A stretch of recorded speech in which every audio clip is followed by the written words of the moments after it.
तमाम सवाल हमारे सामने, एक बार फिर से सवाल आपके सामने दोहरा देते हैं कि जिन सवालों को लेकर ये रिपोर्ट कार्ड तैयार किया गया। राजस्थान की जनता से पूछा गया कि क्या आपका सांसद आपकी उम्मीदों पर खरा उतरता है, क्या आपका सांसद अपने क्षेत्र में सक्रिय रहा है, क्या आपके सांसद ने वादों को पूरा करने की कोशिश की है, जिन मुद्दों को संसद में उठाया गया क्या वो आपके क्षेत्र से जुड़े थे या आपसे जुड़े थे। आप बचे हुए 4 साल के कार्यकाल से, क्या सांसद के कार्यकाल से उम्मीद करते हैं। आदर्श ग्राम योजना का क्या किसी गांव को जिसको सांसद ने गोद लिया उससे फायदा मिला है। और आखिरी सवाल, क्या आपने सांसद को चुना या फिर नरेंद्र मोदी को। ये तमाम वो सवाल है जिन पर जवाब जानने की कोशिश की गई। अब तक की जो राय आई है, शील धावाई जी, मैं आपसे जानना चाहता हूं कि उसको लेकर आप क्या कहना चाहेगी। जनता आपसे, बीजेपी से, सांसदों से इतनी नाराज क्यों है। देखिए, मुझे तो नहीं लगता कि जनता नाराज है। आप राय सुन रही हैं, उसके बावजूद ऐसा बोल रही हैं। बिल्कुल, ये कुछ लोगों की राय हो सकती है, लेकिन मैं सब, इन्होंने भी कहा था कि मोदी जी ने पहली बार सांसदों पर नकेल कसी है। उनकी डे टू डे की मॉनिटरिंग वो करते हैं। हम मान रहे हैं ऐसा, लेकिन सांसद फिर भी बाज नहीं आए। मैं उस पर बात कर रहा हूँ, क्या ऐसा है या तो जिन लोगों के काम नहीं हुए वो फर्स्ट इंडिया तक बोले और जिनके काम हो गए वो चुप बैठे। नहीं, बिल्कुल अश्वनी जी, अब 1 साल हुआ है, 1 साल में फिर से सांसद के कार्यों का रिव्यू होगा और नरेंद्र मोदी जी जहां कहीं भी कमी आएगी, जो सांसद के कामों में क्षेत्र में नहीं गए या उन्होंने केंद्र की जो योजना है उनको लागू नहीं किया है, उन पर तुरंत रूप से कार्रवाई करेंगे और आगे की दिशा निर्देश भी देंगे। और एक बात और अश्वनी जी बताना चाहती हूँ, ये बार बार बात उठ रही है कि नरेंद्र मोदी बाहर जा रहे हैं, देश में नहीं रहे। इसके अभी जो लेटेस्ट वो गए, चाइना गए, दक्षिण कोरिया गए, मंगोलिया गए। दक्षिण कोरिया जाने का उनका मतलब यही था कि वहां पर जो चाइना है वो दक्षिण कोरिया से आर्टिकल्स लेके उनको असेंबल करके बेचता है, तो भारत क्यों नहीं वहां से सारा सामान लेके वो भी असेंबल कर सकता है, वो भी बेच सकता है। और दक्षिणी मंगोलिया में भारत के लिए बिजनेस करने के लिए बहुत फील्ड पड़ा हुआ है, रोज युवाओं को रोजगार मिल सके, स्किल डेवलपमेंट हो सके, इसके लिए वो वहां पर मोदी जी जा रहे हैं। और अब तक ये हम सवाल मोदी जी पर आज कर ही नहीं रहे। हम सांसद 25 सांसद राजस्थान के 25 के 25 बात आई थी, अभी एक बात आई थी कि नरेंद्र मोदी जी बाहर जा रहे हैं, इसलिए मैंने इस बात का जवाब बिल्कुल। चलिए, दर्शक को जवाब मिल गया। 25 सांसदों पर आप क्या कहेंगी। बिल्कुल, मैं तो समझती हूँ शुरुआत ही है और आने वाले समय में वो निश्चित तौर पर अपने परफॉर्मेंस दिखाएंगे और जनता से जो वादे करके आए, मोदी ने जनता से, जो भारत जनता से जो वादे किए हैं उनको वो पूरा करने का प्रयास दिनेश जी सीकर से हमारे साथ जुड़े हैं। दिनेश जी बताइए, आपकी क्या राय है। हमारे यहाँ सांसद है स्वामी सुमेधानंद जी, उन्होंने अभी विज्ञापनों के द्वारा ये बताया है कि उन्होंने 11 पॉइंट के ऊपर बहुत काम किया है, जबकि जमीनी स्तर पर देखे तो 12 महीने में उन्होंने काम भी नहीं किया कोई भी। एक ब्रॉडगेज का मुद्दा था, बहुत दिनों से चल रहा था, उस पे वो ट्रेन कभी बोले अब फरवरी में चलाएंगे, कभी मार्च में चलाएंगे, कभी अप्रैल में चलाएंगे, इस तरह करते करते वो ट्रेन भी आगे खिसक गई है। और कोई भी काम उन्होंने, मेडिकल कॉलेज का वादा था वो पूरा उन्होंने नहीं किया, किसी प्रकार का काम नहीं किया उन्होंने। कहते हैं बचे हुए 4 साल से क्या उम्मीद करते हैं दिनेश जी आप। हम उम्मीद करते हैं नहर का पानी भी चाहिए शेखावाटी को, ब्रॉडगेज।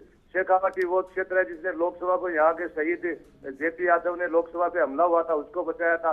हमें पानी नहीं मिल रहा, लंबी दूरी की ट्रेनें नहीं मिल रही, बहुत सी उम्मीदें हैं सुमेधानंद जी को। चुनाव में भी 2 लाख। चलिए, उम्मीद कर रहे हैं कि ये आपका पैगाम सुमेधानंद जी तक जरूर पहुंच जाए। खालिद साहब फिर से बीकानेर से जुड़े हैं, बताइए।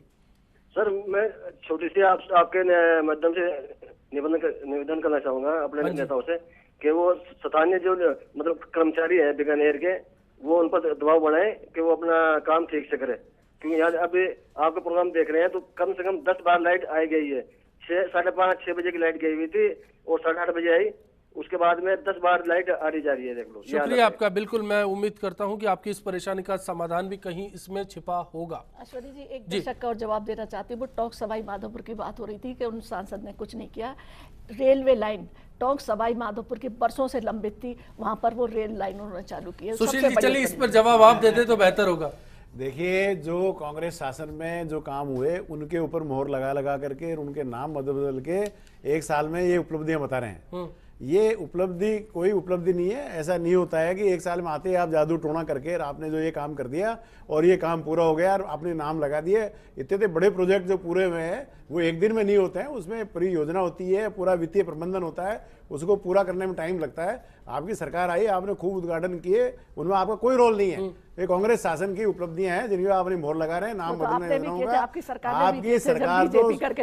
सरकार तो सूट बूट की सरकार है, आपकी सरकार तो किसान विरोधी सरकार है, गरीब विरोधी सरकार है, मजदूर विरोधी सरकार है। आपके प्रधानमंत्री राजीव गांधी जूते इटली से आते थे, भूलिएगा मत, आप याद रखिएगा। उनकी और आपके और देखिए उनके नाना जी, और उनके नाना जी की तो टोपी तक लंदन से धुल के आती थी। बड़ी गौरव की बात है, बड़ी गौरव की बात है, इसमें क्या दिक्कत है? सूट को मत कीजिएगा, आप याद कीजिएगा। हमारा प्रधानमंत्री तो कपड़े धुलवाने के लिए आ रहा है, हमारा प्रधानमंत्री तो कपड़े धुलवाने के लिए आ रहा है, बाकी बात घूम रहा है। देश की जनता त्राहिमाम कर रही है और वो विदेश घूम रहे हैं, किसान हैरान परेशान है, देश का नौजवान परेशान है। क्या बात करते हो आप? ये तो गौरव की बात है कि क्या गौरव की बात है? देश में लंदन से टोपी धुल गया, लंदन से टोपी धुल गया, ये गौरव की बात है क्या? आप ये बताइए, लंदन से टोपी धुल गया, ये गौरव की बात है?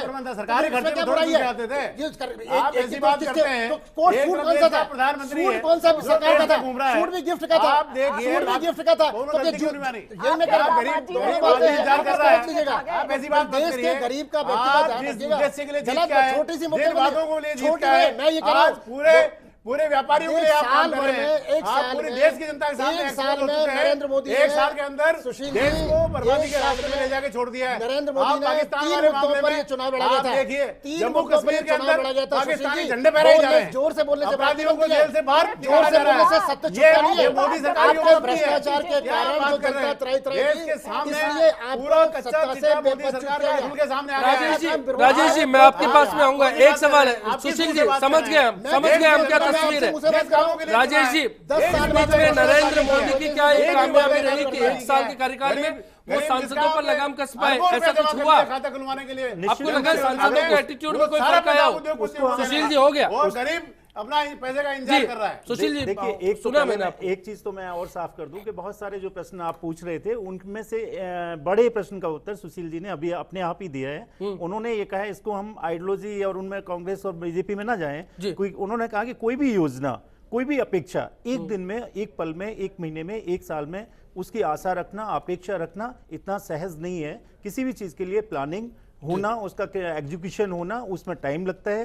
तो उसी प्रकार से ये जो अपेक्षाएं हैं, चाहे किसी भी राजनीतिक दल की, किसी भी सांसद से हो, सब जीते हैं। उन्होंने वायदे जिस समय करते हैं तो वायदों में, आप फिल्मों में देखते हैं कि जो हम बहुत सारे गाने सुनते हैं, वायदे हैं, वायदों का क्या, कब वो पूरे करने कब नहीं, वो एक अलग चीज है। लेकिन उनमें जो महत्वपूर्ण वादे हैं जो आप रिपोर्ट कार्ड के अंदर दिखा रहे हैं, जिस चीज के ऊपर वो जीत के आ रहे हैं, वो ऐसे जो पहलू हैं, उन चीजों को अगर हम देखें तो उनकी अपेक्षा जनता करती है निश्चित रूप से। बहुत सारे जो वायदे हैं 100 में से आप अगर 50 और 40% भी उन वायदों को पूरा करने की कोशिश करते हैं, लेकिन उसमें टाइम लगता है, पहले साल में वो नहीं होता, और पहले 1 साल के अंदर हम बहुत ज्यादा अपेक्षा उनसे करना उनको भी नहीं कर सकते।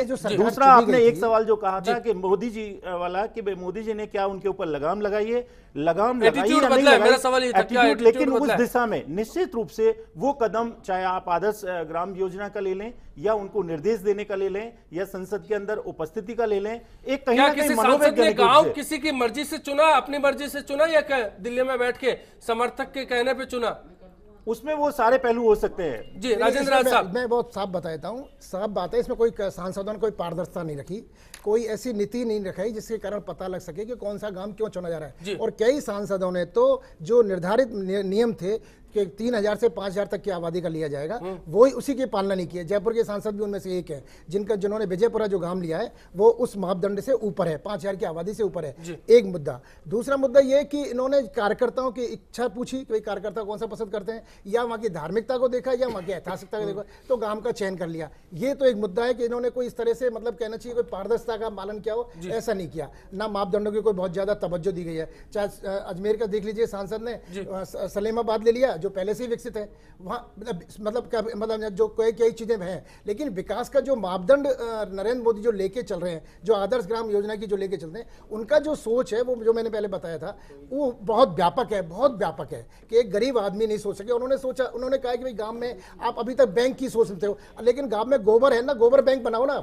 अब गोबर बैंक अगर बनाओगे तो उससे आपका जो अभी तक जो ईंधन के रूप में काम लेते थे केवल, उससे बनिस्पत केवल उपला बनाते थे और रोटी से बना लेते थे या खाना ईंधन, लेकिन अब उसको अगर गोबर बैंक बनाएंगे आप तो उससे कितने लाभ होंगे, इसके बारे में उन्होंने परिकल्पना की है कि आपको गैस मिलेगी जिससे कि आपका चूल्हा जल सकता है, जिससे आपको खाद मिलेगी जिससे आपकी खाद चल सकती है, आपकी रोशनी हो सकती है। ऐसी कई चीजें उन्होंने बताई। जैसे उन्होंने कहा कि भाई गांव में एक गांव का भी एक स्थापना दिवस होता है, कोई तिथि होती है जिस दिन उस गांव का हुआ, जैसे जयपुर का है, अजमेर का है, सबका कोई ना कोई स्थापना है, तो आप उस दिन सारे गांव के लोग एक साथ बैठिएगा। सोच बदलने वाली बात है और सोच के साथ में अंदाज बदलने वाली बात है, काम करने की बात है, लेकिन ऐसा क्या हो पाए ये एक बड़ा सवाल है। इसमें एक चीज मैं जोड़ना चाहूंगा, वो ये है कि जैसे अभी आपने राजेंद्र राव जी ने कहा था कि कोई भी पहल जो अनूठी पहल जो पहली बार की जा रही हो उसके परिणाम तुरंत आ जाएं, वो संभव इसलिए नहीं है कि प्रथम प्रधानमंत्री जवाहरलाल नेहरू जी ने जब पंचायती राज व्यवस्था को लागू किया था नागौर के अंदर, वो राजस्थान का ही था, जब लागू किया तो उस समय लोगों ने ये प्रश्न उठाए थे कि भाई इनसे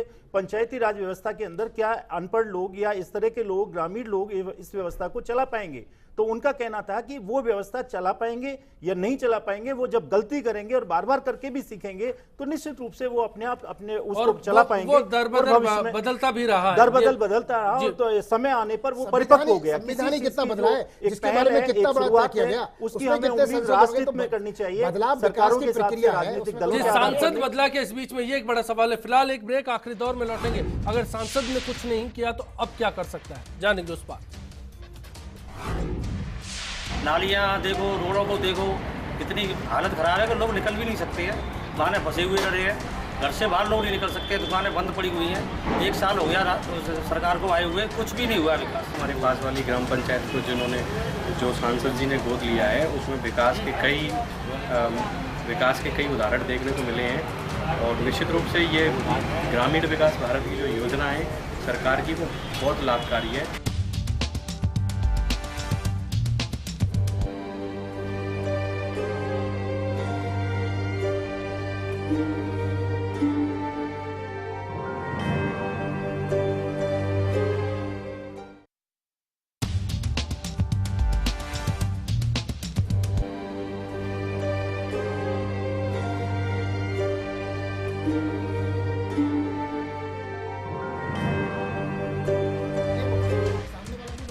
इस चर्चा में आज हमारा सवाल था कि प्रदेश के 25 सांसद उम्मीद पर खरा उतर सके हैं, आपकी राय मिली। 25% लोगों की उम्मीद पर सांसद खरा उतरे हैं और 75% लोग ऐसे हैं जो फिलहाल उम्मीद करते हैं कि सांसद कुछ बेहतर आगे कर पाए। ऐसे में सांसद को क्या करना चाहिए, ये एक बड़ा सवाल है। सुशील जी, शुरुआत आपसे चाहेंगे।